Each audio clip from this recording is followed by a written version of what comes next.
Hi, good morning. So, yung video na 'to kasama ko ngayon si Lai. Siya yung account manager namin sa isa naming mga projects na ginagawa sa BCTech.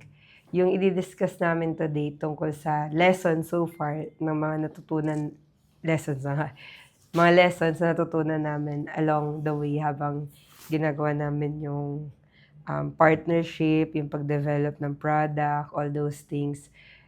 From the beginning hanggang ngayon. So, kasama ko na kasi siya dun. So, ayun. Ngayon, ikaw, Lai, ano yung isa sa mga greatest lessons na natutunan mo so far? So far ngayon, meron akong dalawang bagay na natutunan. Hmm.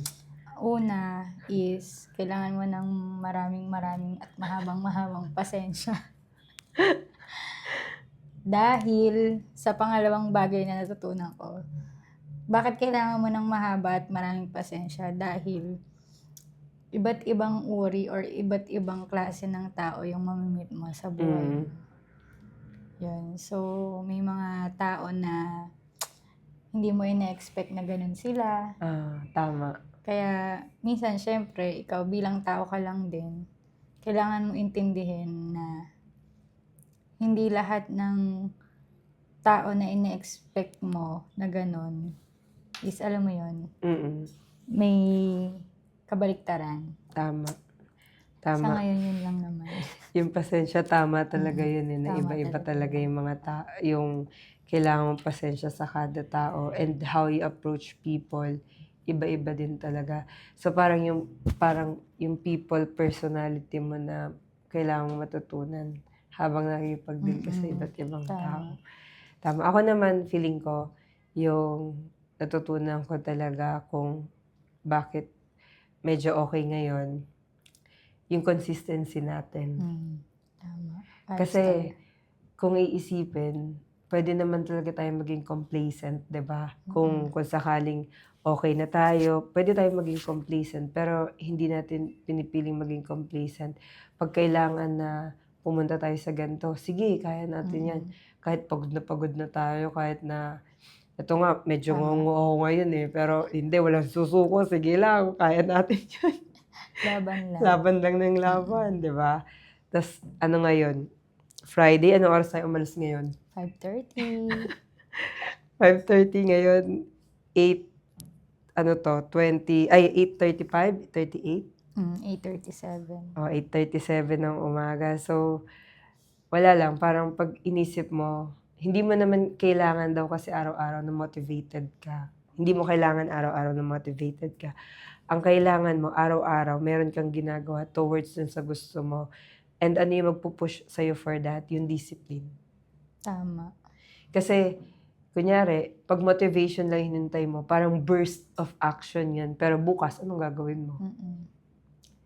So, dun siya nakadepende. So, tingin ko yun yung isa. Tapos, yung isa naman, more on sa pagtingin mo sa perspective sa life na minsan panalo, minsan talo talaga. Yes. Minsan feeling mo okay na, tapos biglang meron na namang uncertain, tapos di mo na naman sure kung ano na naman yung next sa'yo. Parang hindi mo talaga masasabi yung bagay na Hindi ka yun. dapat mag-expect para walang disappointment. Basta do your best lang palagi. Tsaka yun nga, dahil ginagawa rin natin yung best effort natin para sa mga customers natin, partners natin, kung paano tayo mag-deal sa tao with always respect kung ano man sila and kung sino man sila. Hindi tayo tumitingin kung ano man yung status nila sa company na kakaharap natin. Ganun. Basta with respect lagi. Feeling ko yun yung nakikita ni God or yung good karmang napupunta rin sa atin. Yes. Pero talagang minsan merong it's a no for me. Meron talagang it's a yes. Kaya talagang kailangan lang nating intindihin na hindi lahat ng bagay makukuha lang din natin ng basta-basta. Kaya nga. So, ayun, yun yung lesson so far. Yes. Madami pa to for sure. For sure, marami pa to.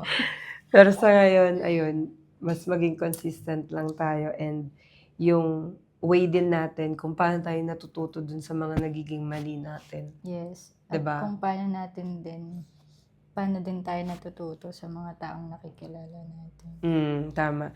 Kasi walang tao na mamimit mo na walang pwedeng Lesson, ituro sa'yo. yes, na walang lesson kang matututunan. Kaya nga, if you just actively listen dun sa tao na yun, lalo na sa mga sasabihin niya.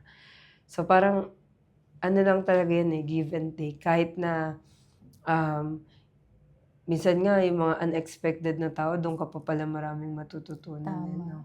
Hindi din sa mga ina-expect mo na akala mo marami kang Yes. matututunan. Pero ayun, sobrang hindi siya sobrang parang hindi normal yung perspective na gano'n. Pero doon mo pa pala makukuha yun sa isang tao. Tas, Kung kanino mo yung less expect na malalaman or matututunan mo yun, doon mo pa siya matututunan.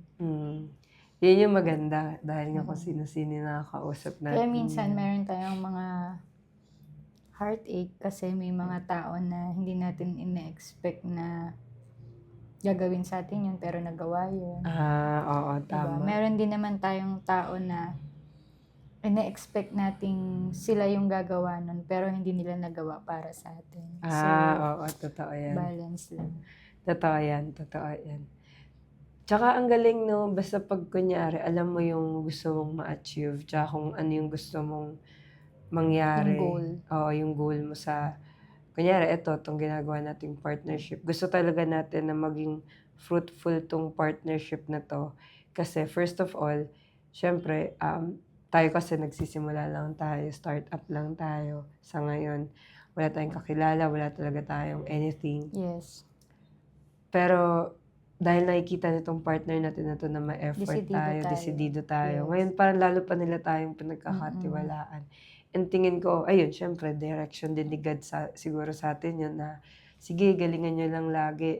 Akong bahalang magpakilala sa inyo ng kung sino man yung kailangan yung makilala. Sa best effort kayo lagi, professional, respectful, hindi kayo manloloko o honest, yun. Di ba parang, wala, amazing. Trustworthy. Minsan uuwi ka, sobrang happy mo kasi andyan na. Tapos Minsan sobrang uuwi pagod ka, ka. wala namang nangyari. Yes. Iba-iba no? Minsan uuwi tayong luhaan, pero minsan uuwi namang happy. Kaya Pero, hopefully. Trust the process. Yun nga. Tsaka pag alam mo kasi din yung journey mo na pagdadaanan mo, di ba tayo na-anticipate naman talaga nating mahirap to. From the beginning pa lang, lagi na natin napag-uusapang hindi to magiging madali. Yes. Pero dahil in-anticipate natin yun, lahat tuloy ng mga small wins natin, parang ang sweet. Oo. Pag inisip Parang mo, sobrang saya. ang saya, Kahit ang maliit na bagay pa lang na-achieve natin. Parang, yay!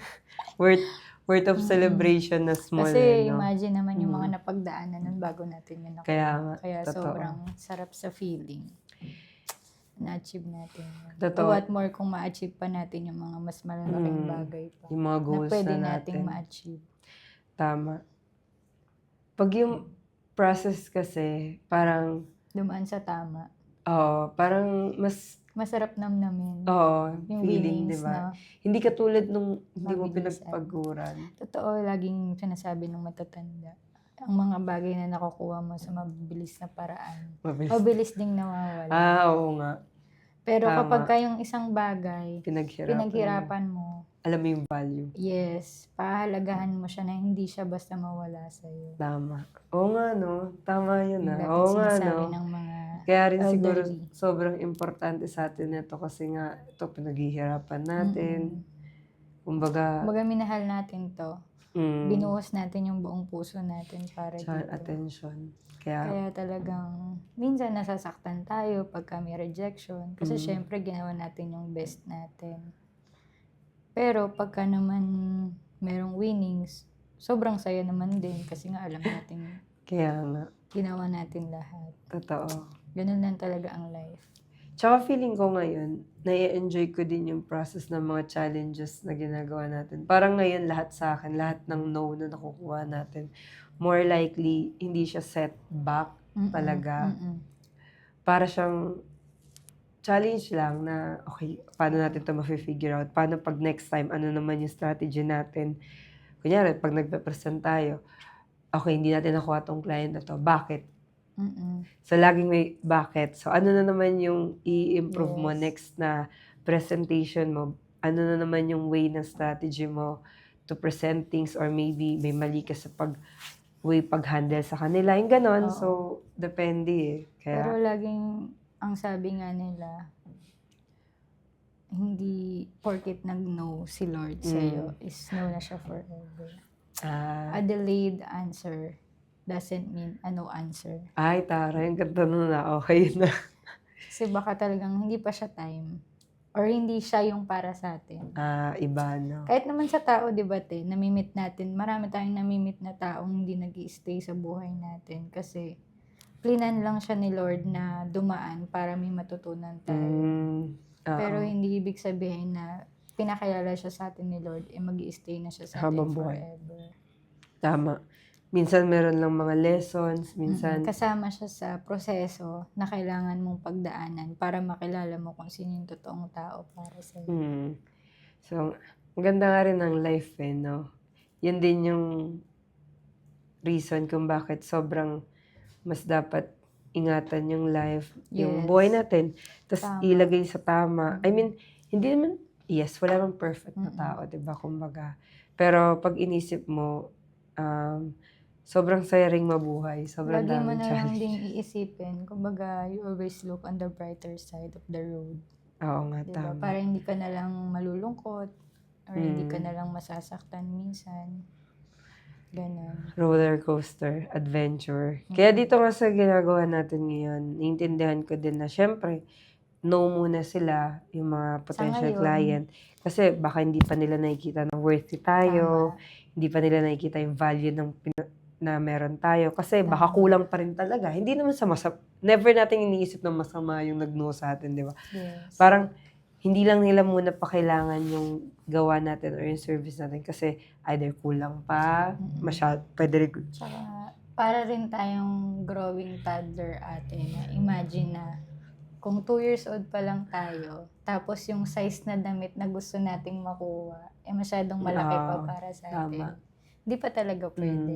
So, Tama. syempre, maghihintay tayo na lumaki muna tayo para mag-fit sa atin yung ganun. damit na yun. Tama. Diba? Exactly. Ganun na lang natin siya iisipin na. Or baka meron tayong sa pagdadaanan natin, meron tayong makikitang maganda rin naman, nakakasya na sa atin. Oo nga, tama. Diba? Kaya, wag na lang din damdamin ng mga bagay-bagay kung may rejection. Kasama sa buhay. Kasama Lahat sa yun, buhay no? yun. Kaya nga, yun siguro, ayan, tulad yan, may mga anak tayo. Para pag napanood nila tong video na to, alam nilang ganito yung mga pinagdadaanan natin. Tsaka sobrang, ay, mami ko yan. Ay, proud moments. Proud moments. Ayun, so sa ngayon, yun lang muna. Siguro hanggang dito na muna yung video. Next time ulit, magmi-meeting na kami. Bye. Bye.